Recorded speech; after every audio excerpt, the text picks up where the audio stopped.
କୁହ। ମୁଁ ନା ଆଜି ତିନିଥର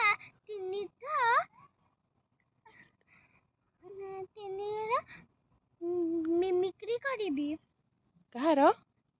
ରୁହି ଅପାର, ତମର, ଆଚ୍ଛା ଆଉ ମୋ ଫ୍ରେଣ୍ଡ ଆରାଧନାର। ଓକେ ଫାର୍ଷ୍ଟ ୱାନ୍ ହେଲା ରୁହି ଅପାର। କୁହ।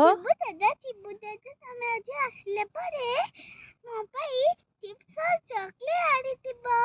ଆଉ ନମ୍ବର 2 ହେଲା ତମର। ଆରେ କୁହ। ନନ୍ସେନ୍ସ, ତୁ ଏ ଲାଇଟ୍ କୁ ଭାଙ୍ଗିଦେଲେ ଏତେ ସୁନ୍ଦର ଥିଲା। କଣ ମୁଁ ଶୁଣି ପାରିଲିନି, ଆଉ ଥରେ କୁହ। ନନ୍ସେନ୍ସ, କେତେ ସୁନ୍ଦର ଲାଇଟ୍ ଥିଲା ତୁ ଭାଙ୍ଗିଦେଲୁ। ନେକ୍ସଟ। ନମ୍ବର